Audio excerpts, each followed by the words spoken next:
There are a lot of misgivings about your valleys and hills and minority and majority. Think about this. What is the population of Meitei? They said on news portals and so on. You must be hearing this quite often.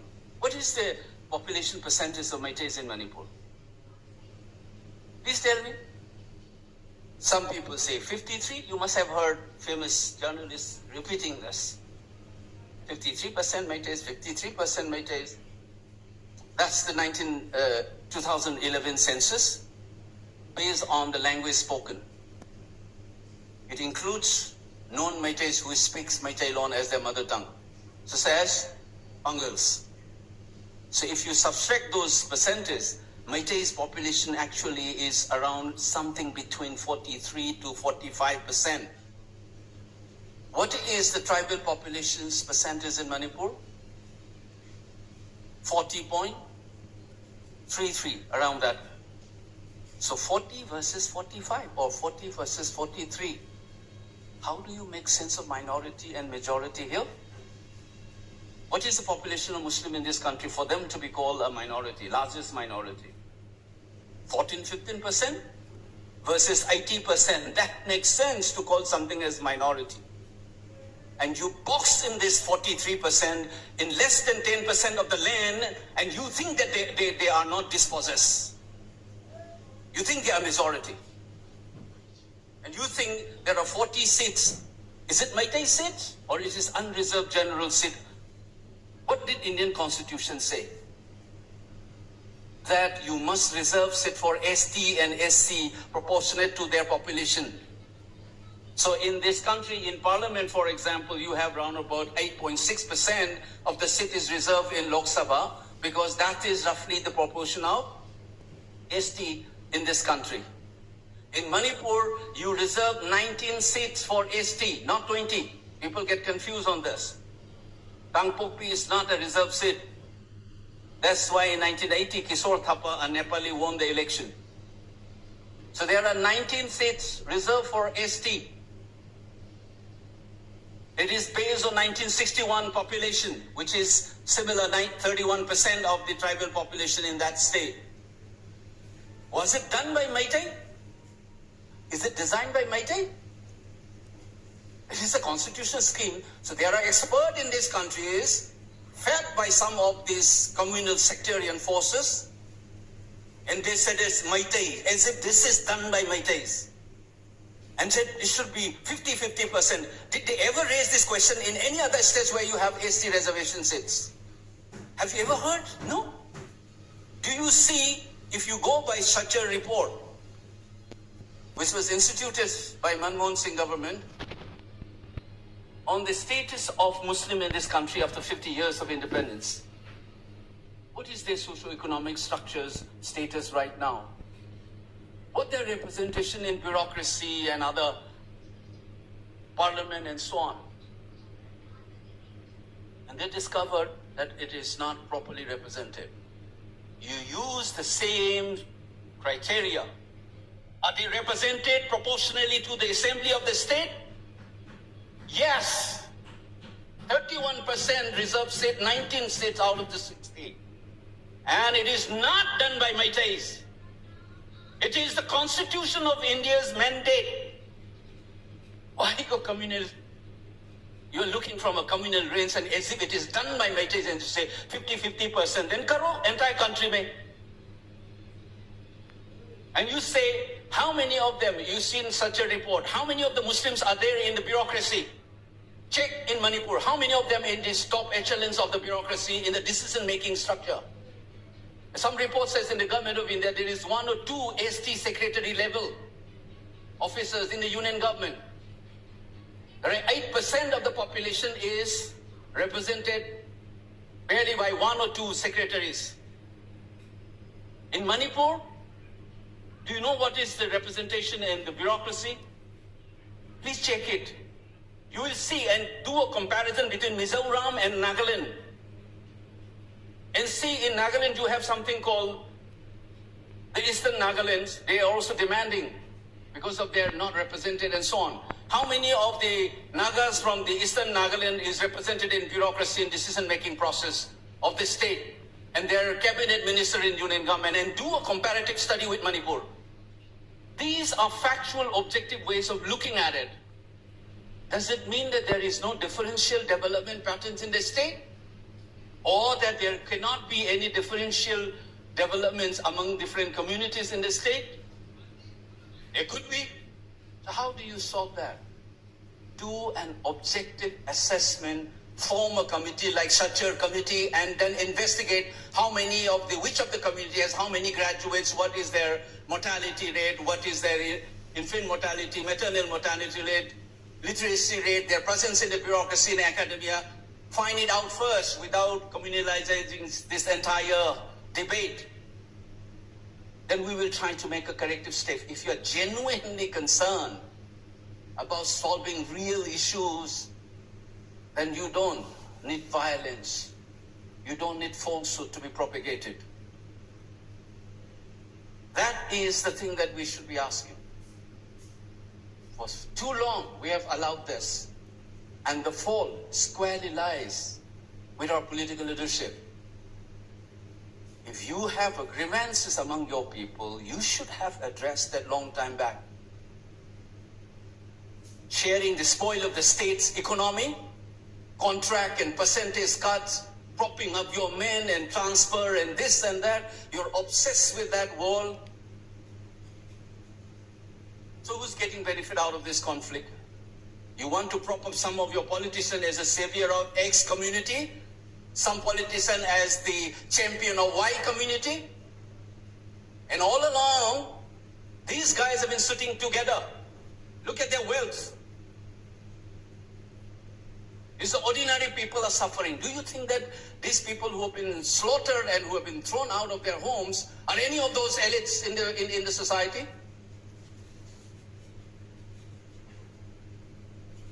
Why is that our intellectual class, cutting across community, raises such questions? If there is a landslide, will you form a committee to investigate whether it is done by the Meiteis? These are the issues that you and I must ask. And I must end, as I always love to do it, look at within ourselves. We have a lot of things to correct ourselves. Bhagat has already flecked out one of them. Who is a Meitei? Who represents Manipur? What is our relationship with Manipur? We don't even know whether Manipur is a hill state or not. Basic geography, you don't even get a clear picture. You want to see what is Manipur? You think about singular sense, you only talk about one valley, right? I would like to share you a picture. Just see what is the valley and Manipur. People say valley and hill ko separate karo kind of thing. What is the nature of that hill and valley? Just check this video.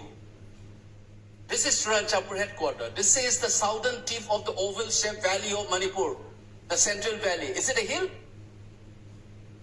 Check Churachandpur. Can you switch off this light? This, can you pull up? Can you pull it up first?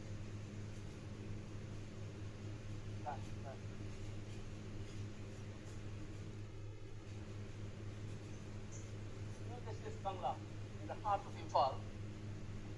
And above sea level, this is 811 meters above sea level. 811 meters. Churachandpur Hill, the town. Let's see. This is Bangla. This is the central valley of Manipur. And this is Loktak. You go straight, this is Churachandpur. Is it a hill? What is the height? Less than around 100 meters difference. You see that this is not the only valley. This is valley. The southern tip of the oval-shaped valley of Manipur. So you have an idea of hill and the valley. What is this hill and valley? Think about this. Take it. This is the northern tip, Kangpokpi. What is its height? This is all from Google's and then official data. The average and some sites we've taken. This is Khawpum Valley. What is its height? The difference is 10 meters. Is it hill? It is part of None district as a hill. Take it, this is Sajik Tampa in Chandil. What is the height? Which is taller, higher? Is it Kangla or this one? Kangla is 1 meter higher. And this is hill. You understand this? So what is this hill and valley that we have been talking for decades? By the way, Chandel used to be part of the central district of Manipur. Chandel, Tenglopal and Chapikaro used to be part of the central district of Manipur, which is Imphal, Bishnupur. Today is all split. This is Chapikaro. There are 3 places. These were also part of the central district of Manipur.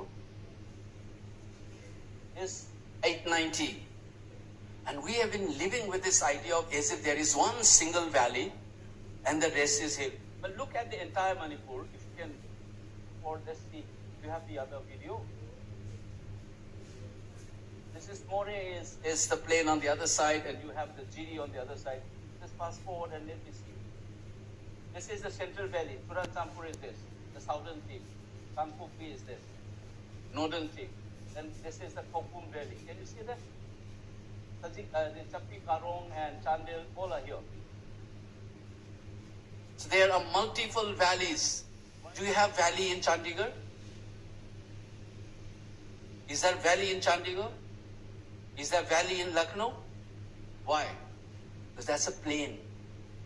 That's why we call it Indo-Gangetic Plain. Valley is a topographical region in a mountainous region. So by definition, valley is part of a hilly terrain. It is not outside of it. If you check it, some of the states form by separating the hills from the valley. This is Uttarakhand. This used to be part of UP. This is the Shivalik region. So from the plains of the things, it will separate it. But look at the difference. 1,700 meters. This is the, hold on. Lowest, in Himalayan, this Shivalik region is the, the lowest region. This is 1,700 meter. And if you see Allahabad and Lucknow, these are around 100 meters. So different is 1,000 plus. It is 17 times higher. And then, where is that other one? What is this? This is Nagaland. This is the mountainous terrain. It's continuing same Manipur. This is Dimapur plain area. And you see that this side is higher and this is lower. So therefore in Nagaland, all the river flows from this side, like this. And you see this is, this 610 is this range. And 1,800 to 2,000 is this side, eastern range.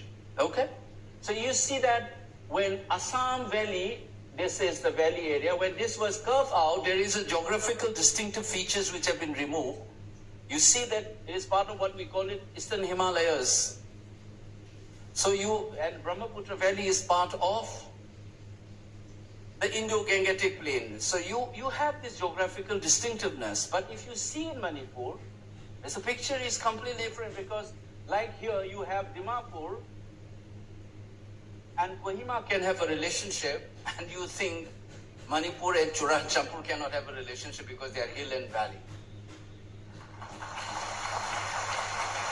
You see, that's a kind of a false narrative has been going on. And mind you, the majority people who stay here speaks a language which belongs to Indo-Aryan language. And here is Tibeto-Burmese family. Manipur, all of us belong to the same linguistic family. Not only we belong to the same mountainous terrain, where the hill and valleys are part of the same topographical region. That's why I said, is there a valley in Chandigarh? Is there a valley in Lucknow?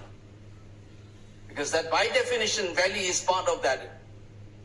Kangra Valley you have in Himachal Pradesh, for example.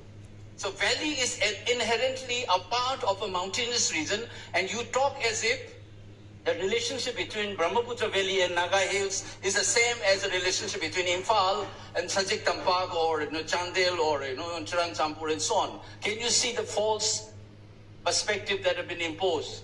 And the same people, And then you are saying, here you wanted to do a partition and unheard of things in India, you ghettoized community enclaves, you are creating it. You stop it. You can close it. So what I am saying is there are many things that we also even don't know ourselves. We need to have a clarity of these ideas and a history of this land if you're really sick. This is something that I must share with you as I try to wind it up here. How India was born in 1947. You have to look at British Indian Empire. And in British Indian Empire, there were two parts. Broadly, the territories were broadly two parts. One is called British India. The other is called native states. Some of them are called Indian states. British love to call it as princely states, because for them there can be only one king. That's the King of England. Bakika is prince, our status. That's why it is called princely states.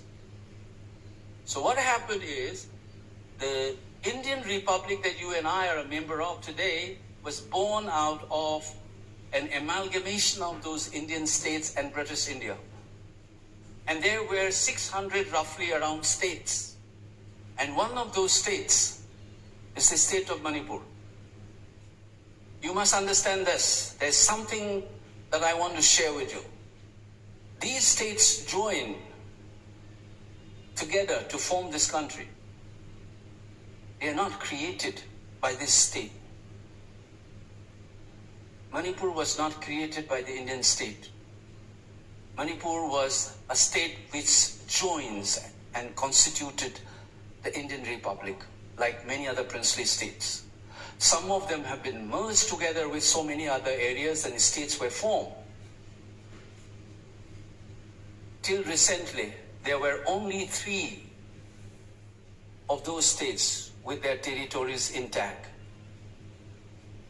One of them is Jammu and Kashmir, another is Manipur, the other one is Tripura. Jammu and Kashmir is destroyed, it's been broken up.